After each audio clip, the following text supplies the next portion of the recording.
I'm Audra from First to 11, and we're here with Rock at Night magazine. Are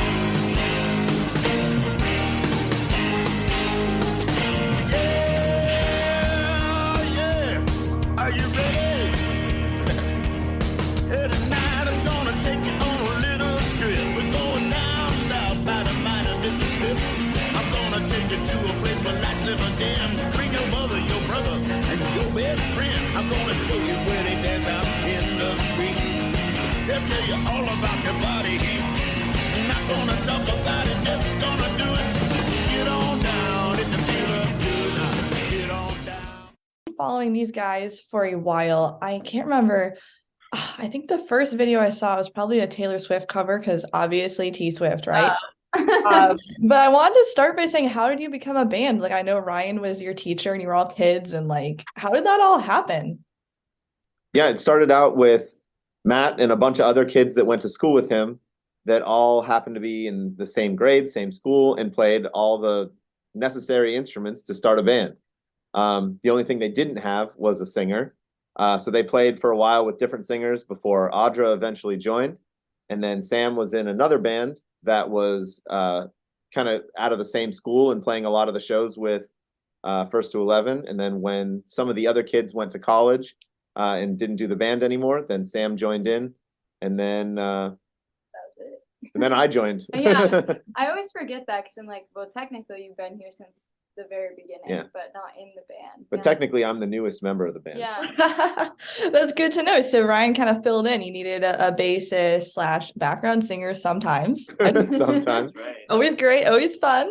Yeah, so that's really awesome to hear. And I love seeing your progression of your artistry and how you incorporate your own flair into songs. I always hesitate to say, oh, they're just pop punk covers, because it's more than that. It's not always the punk, it's also the rock, or even like that time you did, I think, oh man, I'm trying to remember. Did like a major key or a minor key of a song? Yeah, Oh, yeah, 1985 probably.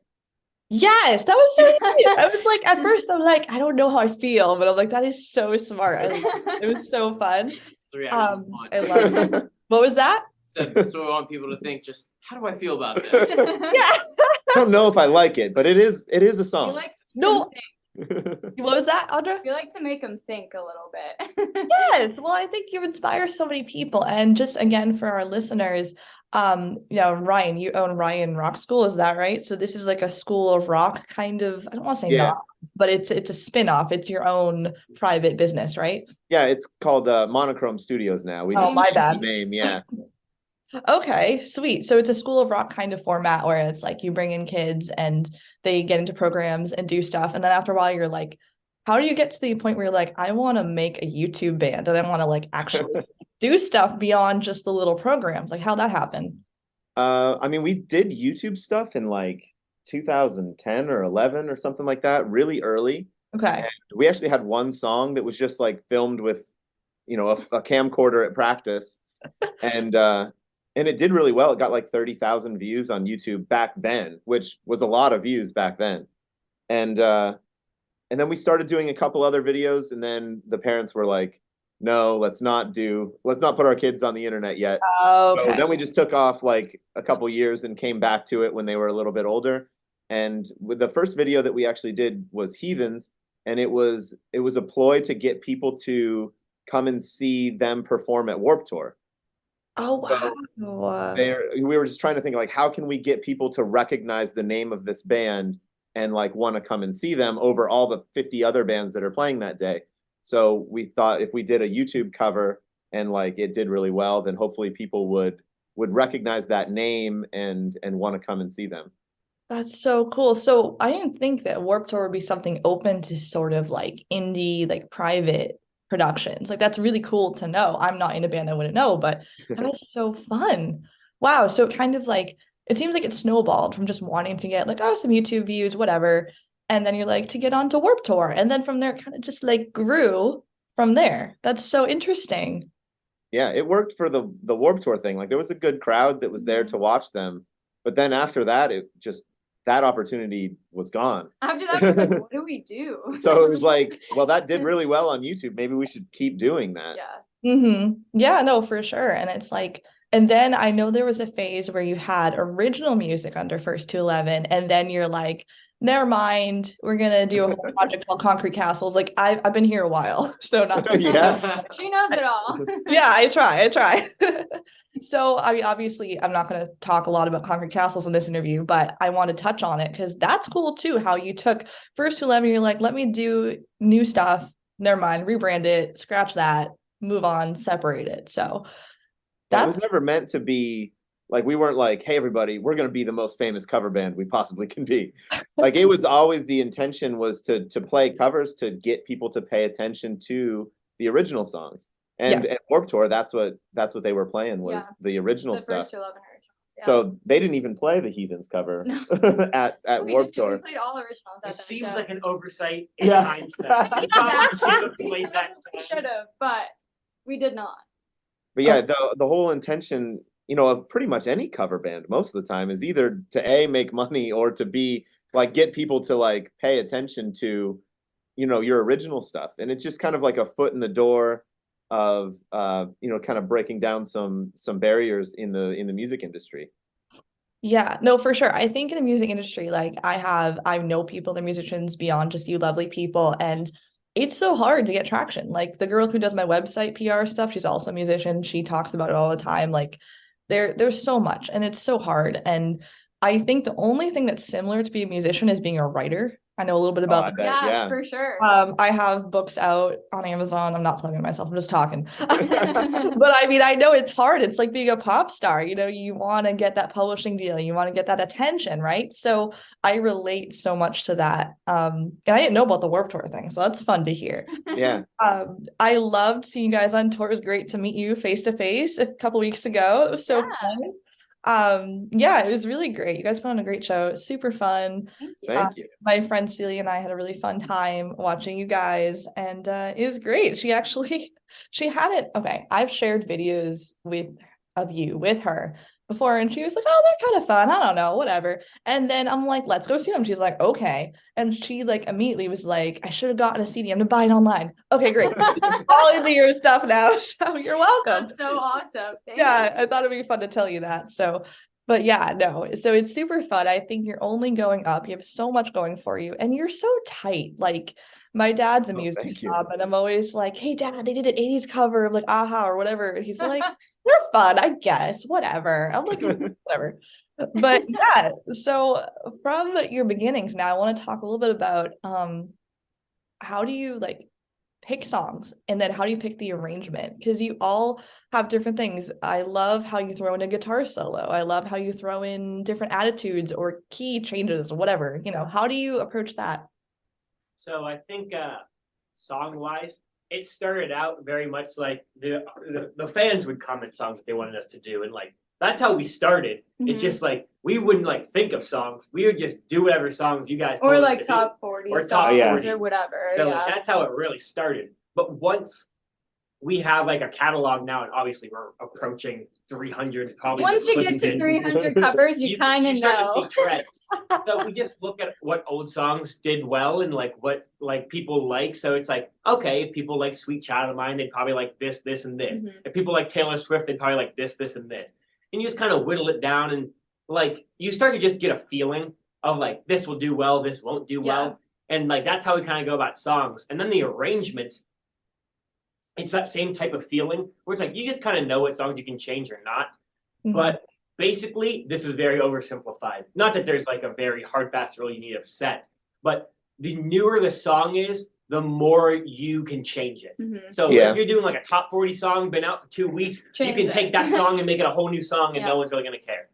If it's like, because it's so well known. Is that what you're saying? Is that I right? think it's just because people haven't grown in like attachment to it. Yeah. Like they're like, I like this song, and they're very open to hear that song in so many different ways. But like a Guns N' Whereas Roses like a Guns song, N' Roses. people are like, you have like die-hard Guns N' Roses fans, and if we did Sweet Child of Mine like in a different way, it might not have done as well as it did, And you know? I think the songs definitely have a little bit more of like a skill or skill check to them, where it's like people don't really care if you can sing Taylor Swift or play Mhm. Taylor Swift on guitar, so you can play it Yeah. however way you want. But people But- want to hear her try to beat Axel. Yeah. They want to hear me try to beat Slash. Not that it's a competition. You're playing music. You should just have fun with it. But I think that yeah. definitely has like a way to it. Because like I think about like when we change like GOTA songs or pop songs and all this, everyone's like, you made that song so much better. And I was like, I wouldn't say that. Pretty much anytime you change a pop song, it seems to work like pretty well. And we were talking about this, we were just actually picking out some covers last week.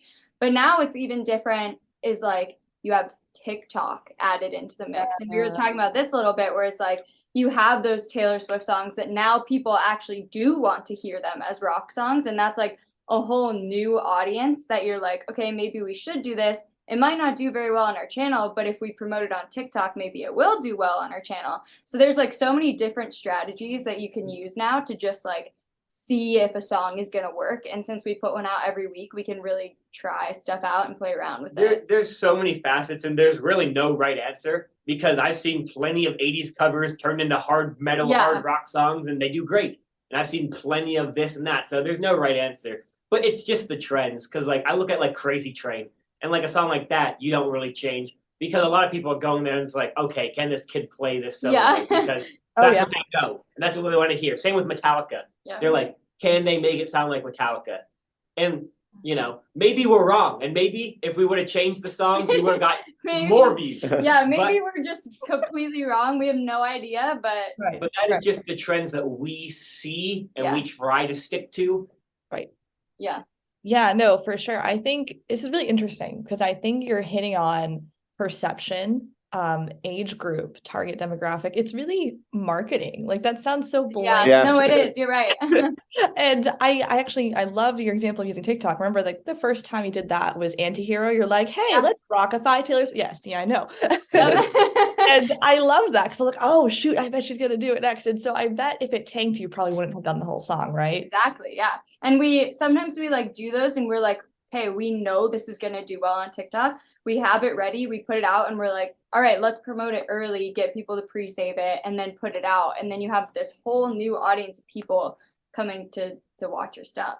Yeah. It's so funny that you hit on the marketing side too, because that is just the hardest part about being in a band nowadays. And we have meetings every week, and not a single meeting have we said, man, maybe we should play better. Man, maybe we should do this. That does not matter. No. Obviously, we're like, what videos can we make to get people to like us? Obviously, we practice on our own time and try to keep our level of like, you have talent. Acceptable level of acceptable level of playing. Yes. Like the last thing we're focused on is being like, guys, we gotta practice for this show coming up. Yeah. It's like, bro, how can we make this Taylor Swift song pop off on TikTok? How can we do this? Like, it's all marketing nowadays. It is. And part of that is like kind of a fun mental challenge. I think it's fun. It's just like, man, you spend all these years like practicing, and you're like, man, none of this Doesn't really matter. matters. But you know, it does. It does matter. Yeah. It's nice to be able to dunk on the people that are really good at their instruments. When we're like, more people watched ours. We just made a Taylor Swift TikTok cover. Everything's fine. It's the ultimate equalizer. Yeah, it is. It's like, okay, you might be 30 times better than me at guitar, but I will cover a Taylor Swift song. TikTok, you know? So it's like, I win. Yeah, no, definitely. I think that's a really important component. And I think this is going to sound really like cynical, but lots of talented people in the world. Okay. No shortage of that. What sets you apart is how you approach the material and how you market yourself. And, you know, you're all cool young people, like that is marketable. Like, sadly, this is a reality, you know? Yeah. Right here.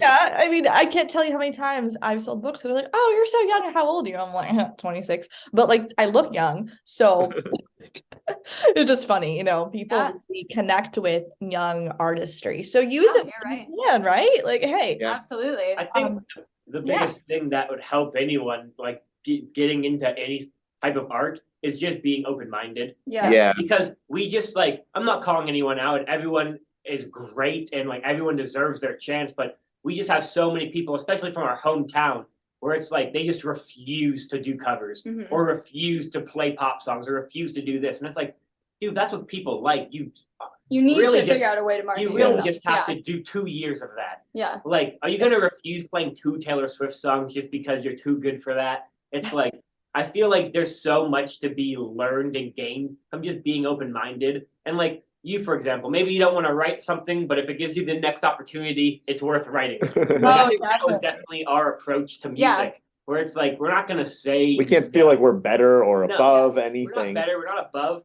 Like the We'll only play time- birthday parties, we'll play graduation parties, Yeah. we'll only time we ever say no is when our skill or our like genre just doesn't match. Doesn't match, Like yeah. Audra cannot do metal screams. I'm not gonna sing. Like she Like can't I'm do- just not. I cannot Oh, play man. Through the Fire and the Flames behind my back, eyes closed. Like I'm just not good enough to do that.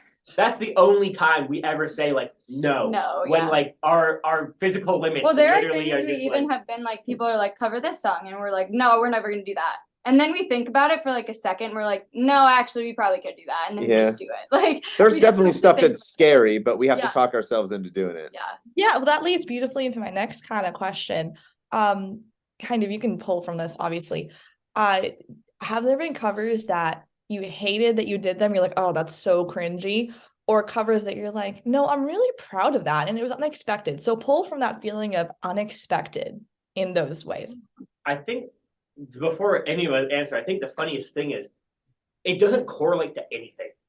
Because there are covers that I hate that I've done that do That do really so well. well, There yeah. are covers that I love that I've done that did horrible. Yeah. And it's the same with videos. Like I think the best video right now was I Hate the Last Resort video. Like I Oh. was okay. like, man, we didn't plan that out enough. I didn't do a good enough job like trying to like utilize the technology we had. We didn't give it enough testing. But didn't stop it from people liking it, It's enjoying doing it, crazy and it's well, doing very well. actually, still. You know, and then on the music side, we keep talking about Taylor Swift. I did the Lover cover. Yeah. And I was like, I love that song. I really like that cover, you know. Was that on your channel? That wasn't First to 11 though, was it? Yeah. Yeah. Just a long. It was a It's just long, a long time, time ago. ago. Yeah. Oh wow, I'm slacking. I'm gonna go I watch think it. it's also, but I think the other thing that influences us is just like you always are getting better. So it's kind of hard to look back and be like, oh, that Yeah. was good. Because I think all of us look back and we're like, we can respect it for the time, but if you compare it to now, it probably I wasn't as can't good look as back we like do. 2 years ago without being like, oh, I hate Oh, listening yeah. to myself saying that, and like, Oh yeah, it's definitely just like every like new cover we do, I feel like there's something else that I'm like excited about. The frequency that we do them makes a huge Oh difference yeah, too. for sure. Because I remember when we were doing like the first 5 covers, I remember It took like us, like half a year to texting do my that. friends and being like, should we do this song or this song? And I was like really not confident on my decision to like do a closer cover. You know what I mean? Like I wasn't sure, you know, how it was going to go. And I really like racked my brain about stuff back then. But now it's kind of like, well, if I don't get them this time, next week Next week. it'll hit maybe. It also comes down to how we record because Ryan was like a driving force behind all those first The covers. first ones, yeah. And dude, I remember him recording like 3 different pre-choruses, Yeah. like 2 different verses, and Really he's like testing stuff A-Bing out. stuff and being like different mixes. And now, like he said, it's not that we aren't trying, but it's just like our confidence has gotten Yeah. a lot more and our workflow has gotten a lot Well, faster. like we said, we're 300 covers in now, and we were only, you know, And we're a lot 6 in more, at the we're a beginning. lot more So willing to commit to one idea and finish it out. And if it works, great. And if it doesn't, we'll get them next time. yeah, Yeah. Whereas- You know what your audience wants, and that comes Yeah. with time. And the stakes seemed a lot higher. It was Yeah. like we started to do really well with our first couple covers, and it was like, what if I pick a song that just absolutely ruins that momentum? You know what I mean? It was kind of scary that like you could see the opportunity kind of on the horizon, and it was like, oh, I hope I don't do something that like Oh, messes that up for And them. we only had one chance a month. Yeah. We were only doing one cover a month, so that was kind of like the big. because it took you so long to mix and master, and like you choreograph things a little bit too, right? Yeah. Yeah, we I had mean, they were like in school at Yeah. that point still. So we could only even get together once or week. twice a week Yeah. for like an hour and a half at a time. Yeah. Wow. Yeah, no, so it's more like you grew up, you got out of school, you have more availability, you can do more. And like, I mean, do you guys have like day jobs, quote unquote, or like how Oh, This no, is the no. day job. Yeah. Wow, really? No, that's awesome. That's amazing. So you monetize the YouTube, like the business side of it. If Oh not yeah. Yeah. weird to ask. That also took years. That and took years a of long learning. time too. Yeah, okay. So you monetize it, you get income from that. This is really interesting. You could do like a business like side of things. That's so Yeah. I mean, it would be very helpful because like he was saying, it took us a long time even just to understand that we could monetize our videos because we were like oh, they're covers and we didn't write them. So whoever wrote them, they get, you know, the claims come through and then they just take the rights to it and they take all the ad revenue. And it Not was, true. yeah, it was not entirely true. There's like a 50-50 split to whoever wrote the song and 50% goes to whoever recorded the song. And we always recorded them ourselves. So just that little fact of like clicking a button on a content ID system, Yeah. that made it to the point that we could do this full time. Wow. Prior to that, like we all would have had to do other Yeah. things No, to, it tells you that though. yeah. But yeah, there is no When you guide. start YouTube, There's just just, you just have to figure it out. There's just a lot of misinformation out there when it True. comes to like things, because I think a lot of people, especially with the internet now, will just like puff out their chest and say it the loudest, even though they might not have any idea Yeah. Yeah. like what they're actually talking about. So I guess it kind of goes into like, if you're looking to do anything, just make sure you're getting information from people that you know what they're talking about. doing. So now we're working with a great company called Studio 71. They do this stuff all the time, and they are so quick to answer. They know everything. They can get us right on the right track. Mhm. And they're just like, they laugh at us because we tell them like what we used to do, and they're like, "Wow, you guys are so stupid for that." And I'm like, yeah, we were stupid for that. Wow. I couldn't believe we ever thought of doing that. Because you look back and you're like, Man, how why are didn't we think of how that? are we so just like, ugh? But then like you're like, you didn't know anything. You're just little guys from Erie. Like We're you just don't trying really to get have- a cover out every week at you this don't really point. have anything to talk to, and it's just like we kind of were just like, let's focus on like the music side and Yeah. the business. Yeah, side we we'll just figure it wanted out the later. subscribers. We just want people to see it. We just want the validation. We didn't really care about anything else. Yeah, no, definitely. And I didn't know that because I honestly thought, like, I was wondering how you get rights to use like Taylor Swift's music, for example. Like, she is notoriously a legal shark. Like, Yeah. Mhm. so did you have to, like, maybe you already answered this if you did, sorry, but like, did you have to reach out to any like, of her people or anyone you do covers? No, from? the way that it works is that so when she writes a song, she puts it into a content ID system. Oh, So that's basically anytime there's a video titled, you know, Lover by Taylor Swift, whether it's a cover or, you know, someone re-uploaded her song or Yeah. anything like that, it will recognize that that's her song and it'll take the entire like monetization of it. So all of the ad revenue will go directly to them through the content ID system. So when we upload a video, it instantly gets grabbed by whoever wrote the song. yeah. And then it also instantly gets grabbed by our network, which is Studio 71, which Yeah. recognizes that that's our recording, our version. but their song. So then Interesting. the rights go half to us, half to them. Gotcha. Sorry that I get it now. Yeah, yeah. No, you're Absolutely. good. No, that's cool. Well, that's But it really happens automatically. Like we don't really need to do anything. Unless they think it's theirs, which does Yeah. happen sometimes. Oh no. So So you like, no, this is monitor. ours, take it down. Yeah. And we have to like reach out to people who are like, hey, it's not. It only happened twice. It's half It yours, only half happened ours. twice. Yeah. But there has been a couple times too where artists have reached out to us and said, "Will you please cover our song?" Mhm. You know what I way. mean? Like, Who they would actually do that? ask us to. So cool. I believe Echo Smith asked us, but I don't think we Yeah. did it. No, We Um, did, we Cool did Kids. We did no, I think that was for for Yeah. something else Us or though. maybe another one. Rolling Stones. No, yeah, the Rolling Stones. No way. What's the Kanye, Nothing But Nothing Thieves? Thieves. Yeah, Kanye. I forgot about that one too. Okay. No, yeah, I mean, true. I mean, he did reach He out. did, yeah. So you're This was years ago. wow. Yeah. That must have been like I'm trying to think. Oh, the one. What was the one we did recently? on Jonah Hill Um, making movies. Alexa, right? Oh yeah, the We K-pop We artist. did like an actual collaboration with her. So it was her song, and she wanted to do like a collab of us doing a version of her song with like both of us singing. yeah, So that that was was like, what, her. 6 months ago or something like that. Yeah, Yeah, it it was pretty recent. Yeah. Yeah, and I had never heard of her, but Yeah. it was her instant clout, and she was like an indie like artist. Yeah, yeah. Mhm. Okay, wow, that is. But a so lot of cool. times it's like, well, if they release it on their own YouTube channel, depending on how big their following is, it might get the same amount of views as it would on our channel. So Mhm. it's like they can double the amount of views that it would get by posting a cover on our channel and the original original on video. their channel. benefits everyone by doing Yep. that. In the If they case have a of big enough Alexa, following. it was like a great collaboration because like she's a big artist Mhm. that had her very dedicated group of fans, but we did not overlap. Very with fans. different. Fans. Yeah, yeah. So, Oh, that like was you a just gold said, you're mine. like, I've never heard of her, but now I like her music. That's exactly why she Yep. reached out to us, because Yeah. That's what she there's wanted. there's a whole group of fans that we have that really like music, but just don't really aren't gonna have the algorithms to find her. And same with her fans. Exactly. Like, they then watched the her fans- video with us and they were like, oh, I've never heard of this band. And then in turn, you just kind of like swap. Yeah, absolutely. I know you did that with your other band, Ryan, a Daytona. Yep. Mhm.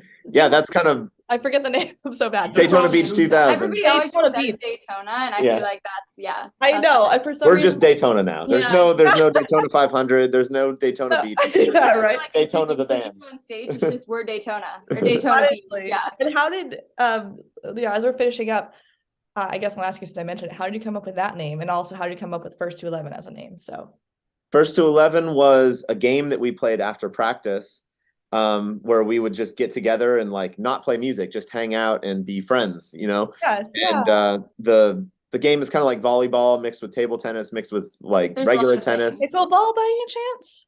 No. It's kind of like not that, I guess. pickleball though, but it's like a It uses like a Walmart like plastic inflatable ball. yeah. Oh, okay. Because my mom and I are like heavily into pickleball, so it kind of sounds like that. I Yeah. was Yeah, it is It probably kind of. has same rules as Yeah. pickleball. But it was first to 11 points wins. So that's, if you watch the Tell Me Yeah. video, which is an old original from first to 11, Okay. we play it in that video. Oh, then- I'll have to go check it out. Yeah. Yeah. And then Daytona Beach's name came from, we couldn't come up with a name for that band. And Trevor just showed up and he did the Trevor thing where he's like, guys, everyone sit down. I've got a name for the band. And we're all like, this better be good because you're making it seem like it's going to be the best name ever. Yeah. And he's like, Daytona Beach 2000. And I was like, that's dumb. It sounds like a race. You know what I mean? Yeah. And he was like, no, because that's the most famous Blink-182 performance was when they played Spring Break at Daytona Beach in the year 2000. That's so smart. Now So I that's won't where that forget name it. came from. See? That's actually brilliant. Huh. Yeah. So when we were like watching them, we were like, we need to try and capture this energy. And it was that performance of them playing at Spring Break in the year 2000. That is so cool. So yeah, I love that. I love those little like Easter eggs of like, watch Yeah. on this. Yeah. As we're finishing up, I know we talked about advice, business stuff. What is your driving force? What keeps you going? What do you want to share with the Rock at Night audience? Maybe from each of you, if you feel up to sharing. I won't force you. I mean, I'm gonna say that it's just I don't want to work at Guitar Center. Like I don't want to do anything else. So, you know, as long as I can make music in some capacity and be my own boss and have time to be with my family and do the things that I want to do, like I think that's, you know, what any musician would probably want is just the freedom to make music and not have to do anything else or not have to do it as like a side project or a hobby or something like that. And I think that, you know, like Matt was saying, if you can be open-minded and not say, well, I want to be, you know, a full-time musician, but I'm only going to play original music or I'm only going to play, you know, Celtic death metal from, Yeah. you know what I mean? Like you have to kind of broaden your horizons and make your income from a lot of different sources and be willing to help people and allow people to help you and be very, very open-minded about it. And your school that you run is obviously another income source. That's music. Yeah, really. yeah. That's awesome. You know, that's great. That's a I great just way. give all my money that I make there to Brooke. So quick question before we move on to whoever else. Brooke is also someone that came through the school, like another student that came through No, it? she wasn't a student. She was just Okay. someone that I kind of looked up to when I was, you know, doing music in Erie and just always appreciated what she did.